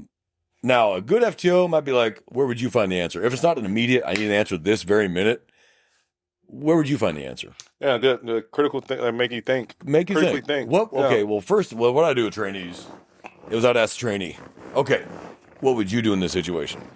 I'm wanting to see what your mindset is. Just how do you think? How do you problem solve? I'm not knocking you, and I'm not fucking with you. I just want to know what your mindset is. What do you think you should do? Well, I kind of thought maybe this or this. Okay, all right. What could possibly go wrong with that? Like, let's what if this? Okay, yeah. Okay, you're right. You're on the right track. Mm-hmm. Make them start thinking. That's okay. There's nothing wrong with that. If it's an exigent on scene, need the answer now. No, we're just gonna give you the answer and move on because we don't have time for Yeah, it. time for it. Yeah. But don't ask me what penal code says what. You're holding this. Yeah. Look it up. Yeah. That's a good So point. people call me because I was the traffic guru and I still kind of am. And people still call me, hey, what's the text traffic code say about XYZ? And I'll be like, you know that device you just used to text me with? You can also Google that and get your answer. Now, if they call me, hey, man, I got the person right here. I need a quick answer. Yeah, I'll give them the quick answer because we don't have time for that. Yeah. Yeah. It's 547.205. Whatever. You know, for like Texas, they have like the statutes online. Mhm. Like on I used to have that page open.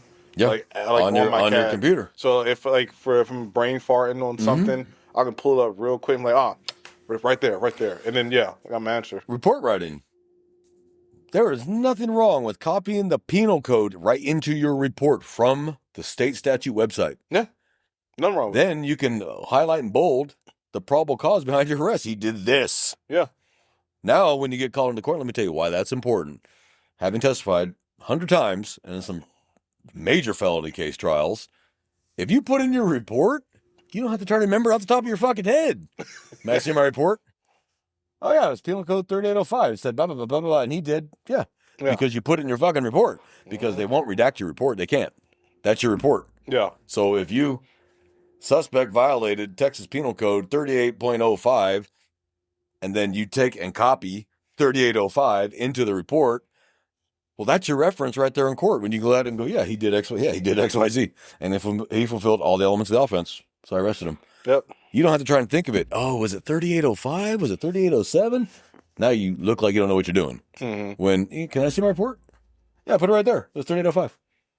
There you go. Yeah. And now you look professional. If they break a traffic law that leads to an on-site arrest, copy and paste the traffic code they broke into the damn report as your probable cause for the traffic stop that netted them result of the guns or the drugs. Yeah. Oh, you have every legal reason to stop that car, and here's the traffic code, and here's why. Yep. And then, so I conducted a search based on XYZ.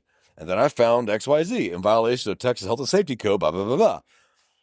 Yeah, we're winner all day long. When it comes to court, you can look at right report and go, yeah, they violated. First it was 545.0605. And then when I made contact with them, I smelled the distinct smell of marijuana emanating from the vehicle.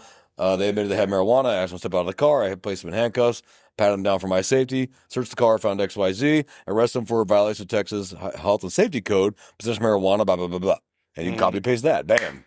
Yep. You're good all day long. Defense lawyer's going to be like, shit, because they don't have a crack. Right. They call it a peel. They don't have a peel. Mm-hmm. You sealed it shut. That's it. But if you write a shit report, pulled car over on a stop sign, walked up to the car, smelled weed, searched the car, arrested him for possession of marijuana. You're leaving out a lot of details. Yeah. And the defense lawyer is going to have a lot of fun with you on the stand because you're trying to remember something that happened a year ago. Yeah. And you're like, and you can't ask them to play your video in court. You can't ask them, hey, can you play my video? No, they make the decision whether they're going to play the video or not. Mm-hmm. So you can't go, can I refresh your memory of the video? They're going to be like, no. You were there, officer. You didn't write it down? No. Now you look like a jackass. So learn to love writing. The more you sweat in that report, the less you will bleed on the stand. Death by 1,000 cuts on the stand when that defense lawyer is just chopping you down inch by inch. And by the time you're done, you're this tall and the jury's staring at you like an idiot. Mm-hmm. Be thorough. Write in the report exactly what they did and exactly what traffic code, penal code, health safety code, whatever the hell code it was, write it down. Copy it and paste it right out of the state website. And if you do it right out of the state website, you'll never get in trouble.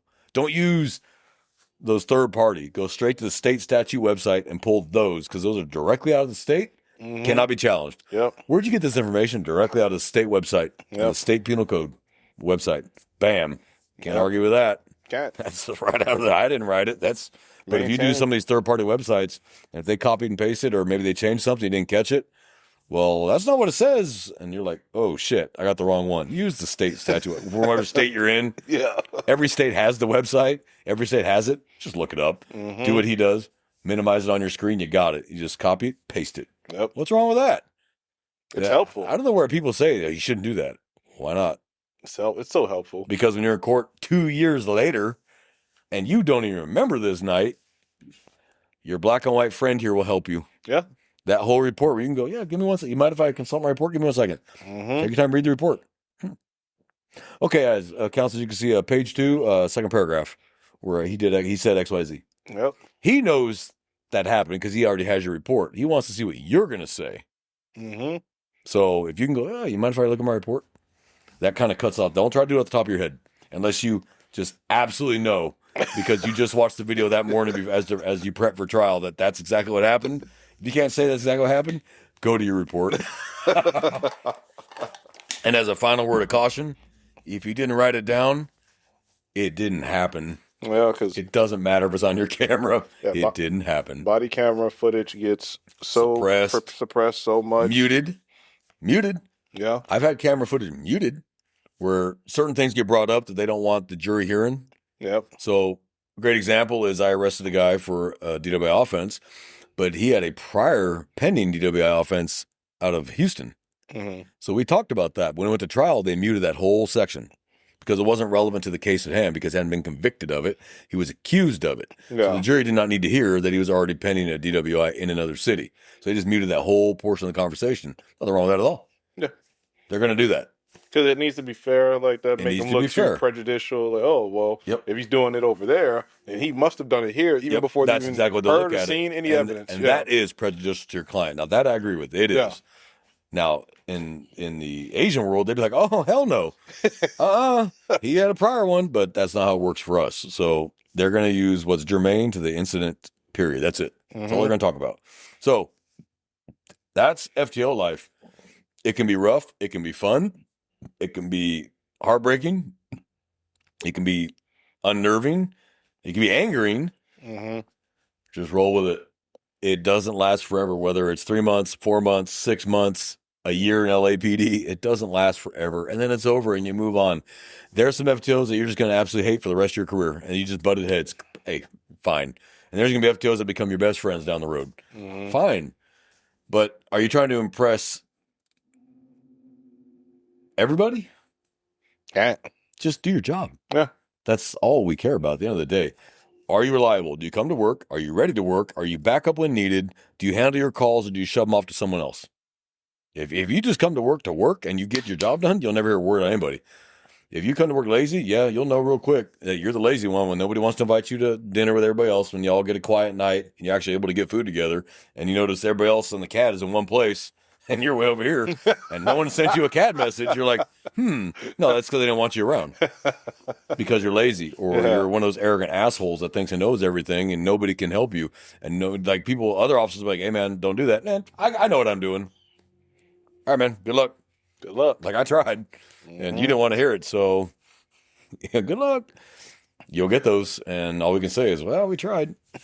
So be humble, be willing to learn, be willing to listen, be a sponge, soak it in, take the good, take the bad, make your own style when you're done. And you will. You'll develop a style based on your 4 FTOs or 3 FTOs or 2 or 5 or however many you get. You're going to develop a style based on everybody. You're just going to make your own style from those 5 or 6. And then you make your own style. And then when you train somebody, you'll do the same thing. They'll do the same thing.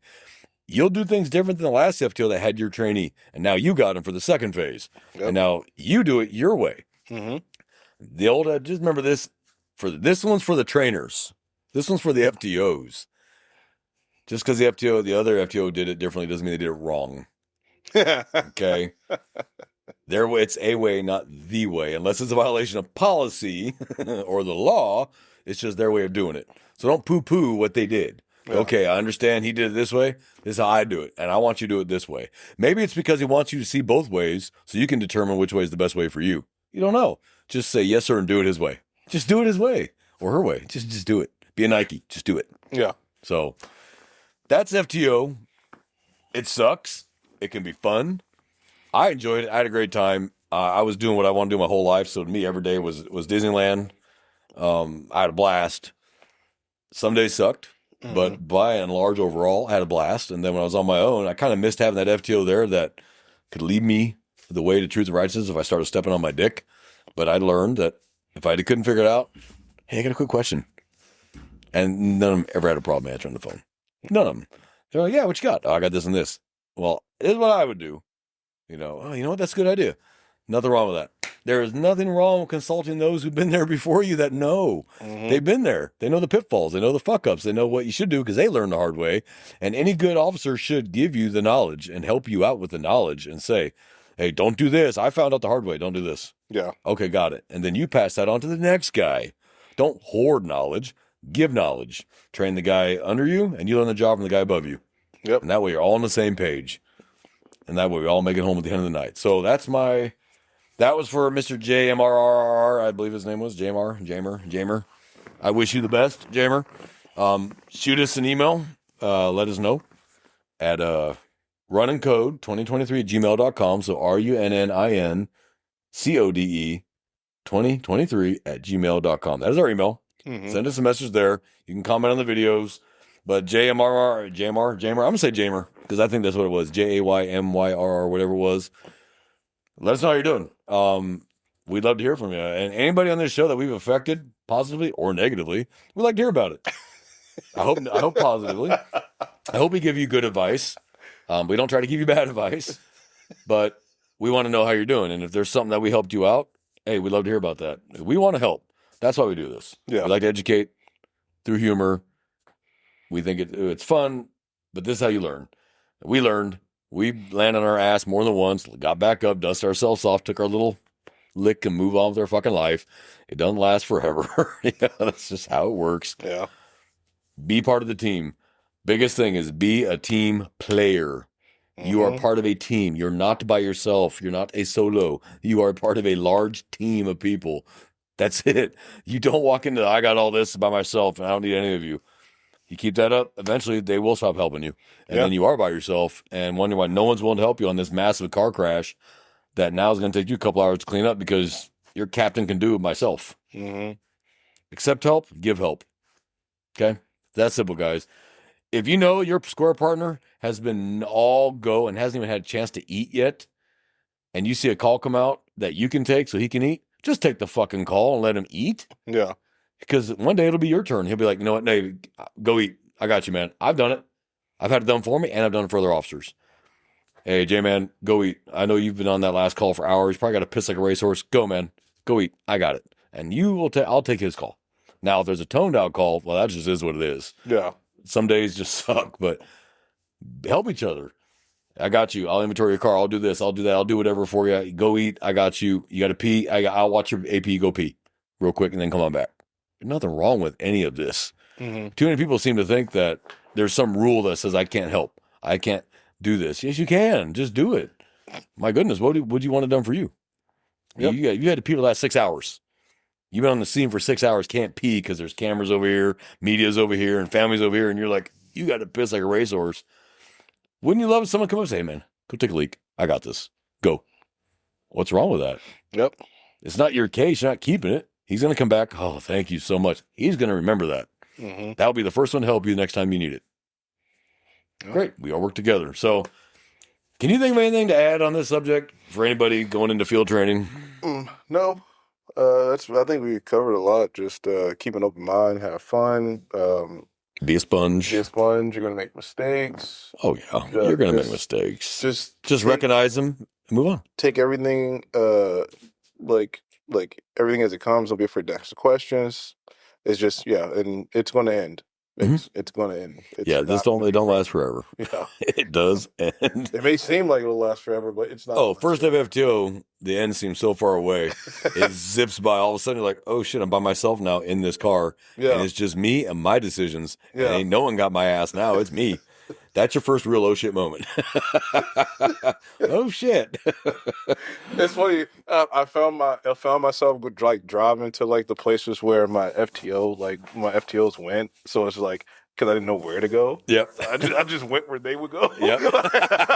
Yep. Like because it was like a routine. Like, Yep. I always knew what pizza joint we were eating at on Wednesdays. Every Wednesday, that's where all the old hats were going to meet for pizza. And I learned where the best pizza and taco joints were in town. Yeah. Places I'd never even heard of and would never have gone into otherwise. Now I love. Yeah. I'll go to that Roach place. Are you kidding me? That's the best tacos in town. And then you go in there, hey, these really are the best tacos in town. Yeah. Mm-hmm. So, hey, the old hats know where the good places to eat are. Ask the old hats. They'll tell you where the good places to eat are. Oh, yeah. And they'll tell you which places to avoid, too. Oh, yeah. So learn that, too. Oh, yeah, we've arrested everybody in that staff. Okay, good to know. So, we hope you enjoyed today's show. We're sorry that we have such a gap between them. It's crazy busy. We're coming into the holidays, too, so we're not going to be able to consistently get together to do this. I don't want to do it by myself. I'd rather have J-Man as my partner because it sucks, being by yourself. It's another lesson for the streets. Two's always better than one. One is none. Yeah. So I encourage, if you're going to go into this line of work, talk to other people that have been there. Go to the agency that you're interested. Ask questions of officers. Most officers will tell you. Most officers will talk to you. If you talk to them like, hey, I'm interested in applying here. Don't just talk to one officer, though, because that could be the one disgruntled guy you happen to run into and, oh, he's fucked this place. It's blah, blah, blah, blah. And it turns out actually a really good agency, and he just screwed himself. Mm. So Yeah. talk to several different officers and just kind of get a feel. Now, if you talk to 6 officers and they all say, run, okay, probably should run because they're all 6 telling you that. If you got one that says this place is shit and the other 5 go, no, it's not as great, it's probably a good agency. But do your homework. Yeah. Ask questions. If you are not comfortable talking with people, this is not the job for you. This is the job where you are going to talk to people, and you have to talk to everybody: old, poor, rich, young, black, white, short, tall, veterans, con men, sexual assault victims. You're going to talk to everybody. Mm-hmm. You don't have a choice. So learn how to talk to people. Be comfortable talking to complete strangers. Because that's who 99% of your calls are. Complete strangers that have no clue how this job works. Your job is to help them answer their questions, educate them, arrest them if you have to, XYZ. So if you're one of those that I don't like to talk to people, you're in the wrong job. Because you're going to talk to a lot of people. Yep. I don't like to talk to people either. But guess what? It's the job. So suck it up and deal with it. So, Jamie, anything to add? No. I think this was a good episode. This is a fun hour and a half with our loving, adoring crowd. By the way, let's do some quick stats because I got some stats to go over real quick about how well, surprisingly, we've been doing. So, we're almost at 10,000. We're getting there. Okay, yeah. We're almost at 10,000. Let's see. Let me look at locations. So we are in 37 countries. Still, that hasn't changed, but now we're in 680 cities. Wow. Okay. Let's see. Where's the new ones? So top country, of course, is the U.S., but our second one is Russia. Why? Don't ask me. Third one is Netherlands. So Holland, Amsterdam. Yeah. Then the U.K., then Hong Kong, then Singapore, Canada, Israel, Spain, Japan. Okay, even Jackson's in there. Yeah. Let's see. I'm trying to find the screen where it shows where our newest cities are so we can give them a shout out. A lot of East Coast. Longview, Texas. Waxahachie. Oh, okay. Ho Chi Minh City, Vietnam. Old Saigon. No kidding. Like Full Metal Jacket? Yes. Ho Chi Minh City, because when their war ended, they renamed Saigon Ho Chi Minh City. Oh, okay. Wow. So, well, Wow, okay. Seoul, South Korea. Gangseogu, Seoul. All right. No idea where that's at. Wouldn't even try to pronounce that on a dare. Kanagawa, Japan. Incheon, Korea. Johannesburg, South Africa. Oh, okay, yeah. Toronto, commies. All right. Toronto. Did I say it out loud? Did I say commies out loud? Hey, Toronto has a good baseball and hockey team. That's very true. Still Canadian, though, so I do apologize for that. It's like Wish America. It's like Wish United States, Hey, Canada. I like the poutine. What? Just throw me some poutine. No, I'm good. Gravy, fries, and cheese So- curds. Well, something wrong with you. So, from J-Man and I, brothers, sisters, please watch your backs. Please take care of each other. Please work with each other. Assist each other. This job, no man is an island. You're not. You have an entire team with you. Use each other, help each other, work with each other, help each other up. You do that, you have a great career. And whether you decide at 5 years you've had enough or you go all the way to 35, it is what you make it. Invest in yourself. Some agencies won't pay for your training. You know what? If you got to pay for your own training and go to get training that you need, hey, go do it. You're investing in yourself. And then when you're the only one that has that specialized course and some sort of task force comes up and you're the only one qualified to join that task force, and then all of a sudden you make an impression on the task force and all of a sudden you are now a TFO with the ATF or the Secret Service or the FBI because you invest in yourself a little bit. Yeah.